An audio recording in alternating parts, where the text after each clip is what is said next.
E aí pessoal, tudo bem? Hoje quero fazer com vocês aqui uma espécie de uma dinâmica, uma brincadeirinha. Eu vou citar aqui algumas informações sobre uma pessoa e também um grupo, né? Essa pessoa, esse grupo está atrelado a essa pessoa. Então eu vou citar algumas informações e eu quero que você descubra de quem nós estamos falando. É claro que essa pessoa tem a ver com apologética, com seita, com heresia. E esse canal trata sobre esses assuntos, não é mesmo? Então, eu acho que o spoiler aí está no título, tá? Mas vamos lá.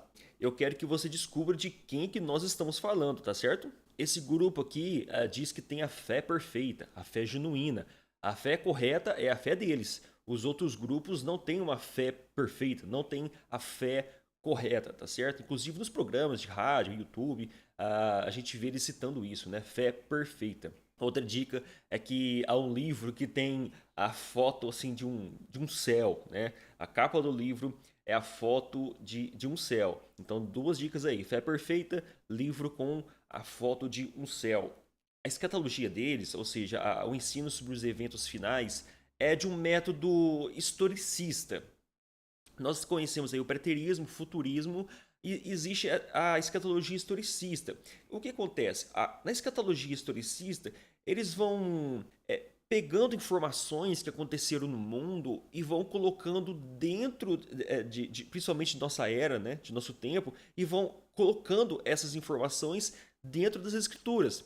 Então, por exemplo, lá em Apocalipse cita algum evento. Eles pegam aquele evento e associam a algum acontecimento, por exemplo, a derrubada das Torres Gêmeas ali nos Estados Unidos. Eles colocam aquilo em algum evento escatológico, tanto em Apocalipse quanto no livro de Daniel, os livros onde mencionam fatos aí escatológicos, ou seja, do fim dos tempos. Então, esse grupo ele costuma usar esse tipo de escatologia historicista, ou seja, usam fatos históricos e embutem isso na escatologia. É um pouco perigoso porque qualquer coisa você pode colocar lá no livro de Apocalipse e só basta você ter um pouco assim de criatividade, né? Então tem que ter um pouco cuidado com esse tipo de escatologia historicista. E não é bem assim que nós avaliamos o livro de Apocalipse, tá certo?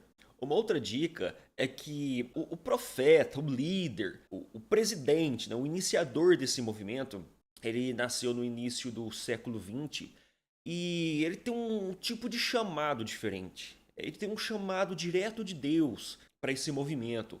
Ele precisou sair de uma igreja tradicional. Ele estava ali, foi batizado, frequentou muitos anos de igreja tradicional, igreja séria, igreja bíblica. Ele conseguiu ver erros naquela igreja e teve que montar uma outra igreja.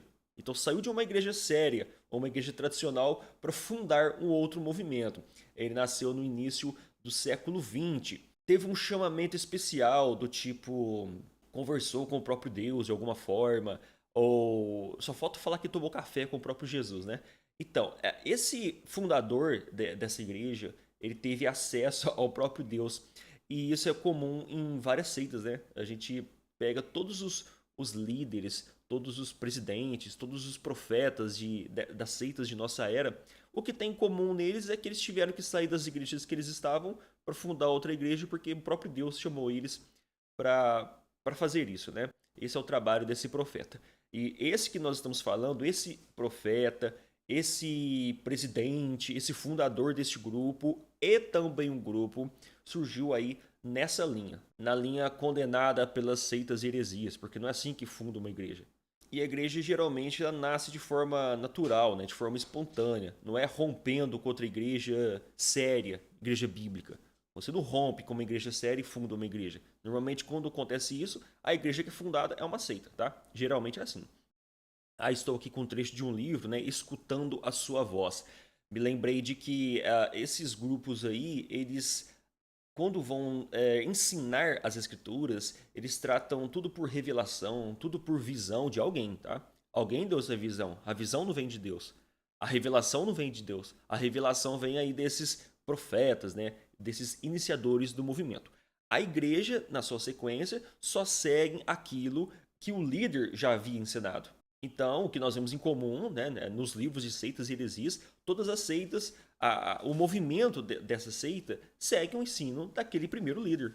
E uma coisa interessante também é que os louvores deles sempre são superiores, mais bíblicos, são louvores melhores, inspirados por Deus. É sempre nessa linha. Um exemplo aqui, a igreja adventista, os adventistas não conhecem os louvores evangélicos, geralmente não, porque eles ficam ligados nos programas da Novo Tempo, né, tanto de rádio quanto da televisão. Eles não conhecem bem os louvores evangélicos. Os adventistas conhecem os seus louvores. E geralmente nas seitas é assim, a Testemunho de Jeová também, eles têm louvores próprios, e esse grupo também tem louvores próprios, embora eles podem até ouvir, até tocar alguns hinos antigos, né, de outros grupos, os louvores deles geralmente são melhores, mais bíblicos, mais cristão, né? Esse é o pensamento deles. Então os grupos sectários normalmente preferem seus próprios hinos. E eles também não gostam de forma nenhuma de ser associados como evangélicos ou participar ou frequentar outras denominações, porque elas não são igrejas bíblicas, né, cristãs. Esse pessoal aqui é muito sectário, viu? Só a igreja deles é que está certa, só a igreja deles que é a correta. Eu acho que só essas dicas aqui já são suficientes. Eu quero que você responda. De quem nós estamos falando? Tá? De quem que nós estamos falando? Você que já tem aí um vasto conhecimento apologético, tem assistido vários vídeos, inclusive está nesse canal por causa disso. De quem que nós estamos falando? Qual que é o nome desse líder e qual que é o nome desse grupo? Já pensou aí? Já pensou? Deu tempo de pensar? Pensou em alguém? William Branham. William Branham, estamos falando do Tabernáculo da Fé. Tudo isso que eu disse, nós encontramos nos livros de William Branham e do Tabernáculo da Fé. Estou falando sobre eles. Se você pensou em outra pessoa, em outro grupo que tem um procedimento semelhante ou igual, esse grupo também é uma seita. William Branham, ele é um pseudo-profeta, né, dos Estados Unidos, e ele é condenado em todos os livros apologéticos, condenam ele como um herege. Ele distorce ali as escrituras. Ele tem doutrinas bíblicas que não são bíblicas. O elo perdido, por exemplo, nós não encontramos isso nas escrituras. Então, o método de explicação, por exemplo, do elo perdido, nós não encontramos nas escrituras. Então, se você está em uma igreja que tem crenças assim que são totalmente diferentes das demais denominações, são crenças peculiares, são crenças particulares, cuidado, viu? Você está em uma seita. Muitos vão usar aquele sentimentalismo. Eu sinto que aqui é obra de Deus. Eu sinto que eu estou com Deus. Eu tive muitos dons aqui nessa igreja. Você tem que ter muito cuidado com esse tipo de sentimentalismo. Porque normalmente, como que nós vamos mensurar se a coisa é bíblica? Como é que nós vamos mensurar se o dom é bíblico? Se realmente vem de Deus, né? Ou se a pregação vem de Deus? Ou se o louvor vem de Deus? Precisa de algum método para a gente comparar. O método é a Bíblia. Então nós temos que ver isso na Bíblia. Porque o coração é enganoso, e a Bíblia ensina isso. Do coração procedem maus desígnios. O coração consegue enganar a pessoa, mas a Bíblia não. O texto bíblico ele comprova se o meu sentimento ele está correto ou não. Quando tira aquela evidência bíblica e coloca dons, aí, meu irmão, você pode estar caindo em um grande engano. Lá em Mateus 7, a partir ali do versículo 20, Jesus diz assim que muitos naquele dia hão de dizer: Senhor, Senhor, porventura nós não temos profetizado em seu nome, expelido os demônios, feitos muitos sinais, né? Muitas maravilhas. Ele vai dizer, né? Apartem de mim, afastem de mim, eu não vos conheço. Vocês que praticam a iniquidade. Vocês praticam a iniquidade.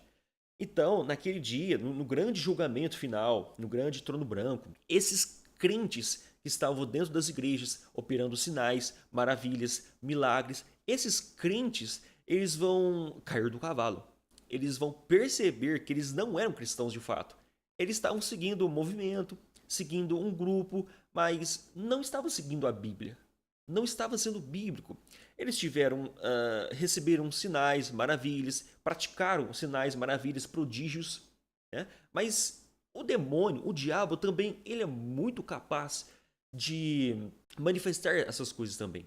Ele tenta parecer um homem bom. Então ele vai entrando nas igrejas de forma sorrateiramente. Ele vai entrando nas igrejas e manipulando ali a Bíblia e levando aquilo que ele quer, que é a perdição das pessoas. Então, dentro dessas igrejas aí muito carismáticas, que usam muito revelação, muita visão, Essas igrejas aí, as pessoas não têm um profundo conhecimento bíblico e não conseguem mensurar, não conseguem colocar em prova aquilo que eles creem. Outro exemplo, lá em Lucas 16, existe a história do rico e Lázaro. Lázaro morreu e foi para o seio de Abraão. O rico morreu e foi para o Hades. Estando em tormento, ele pede para que Abraão envie Lázaro para os seus 5 irmãos, para que eles não caiam nesse lugar que ele está, que é o Hades. Aí Abraão vai dizer o seguinte: eu não vou enviar Lázaro, porque se eles não ouvem Moisés e os profetas, tampouco se deixarão persuadir, ainda que alguém ressuscite dentre os mortos. Entendeu? Ainda que alguém ressuscite, ou seja, ainda que aconteça um milagre, aqueles irmãos ricos não iriam crer, porque eles não creram primeiramente na Bíblia. Essa história faz uma referência aos fariseus. Os fariseus tinham Moisés e os profetas, mas eles não criam Moisés e profetas, eles fizeram uma nova teologia em cima disso. Na verdade, eles criam, só que eles manipularam a lei, manipularam a Torá para que colocassem aquilo que eles criam, aquilo que eles entenderam que era o correto. Então eles não confiavam bem em Moisés e os profetas, eles confiavam naquilo que eles entendiam ser o correto. O pai Abraão vai dizer o seguinte: se eles não creram na Bíblia, ainda que ressuscite alguém dentre os mortos, eles não vão crer. Primeiramente, você deve crer para ser salvo na Bíblia, nas Escrituras, não em milagres, prodígios, sinais. Depois essas questões devem ser analisadas, mas primeiramente você deve ficar com as Escrituras. Porque se você tira a Bíblia, qualquer coisa pode ser cristã. Você acha realmente que os espíritas não são sinceros? Os espíritas, eles têm visões, eles têm revelações, isso vem de Deus? Você acha que os umbandistas, eles também, as pessoas do candomblé, do movimento do candomblé, não são sinceros em sua fé? Eles também não têm as visões, as revelações? Você acha que tudo isso provém de Deus? Então, aí estamos partindo para o universalismo. Quando você consegue mensurar a sua fé pela visão e pelo dom, nós estamos partindo para o universalismo, porque os budistas também têm esses dons, os bruxos brancos têm esse tipo de dom e acreditam que vem do deus, da deusa natureza. Entende como é complicado isso? Então, meus amigos, vamos ficar com as escrituras para que nós não sejamos enganados, não é mesmo? Nos vemos então nos próximos vídeos. Até mais!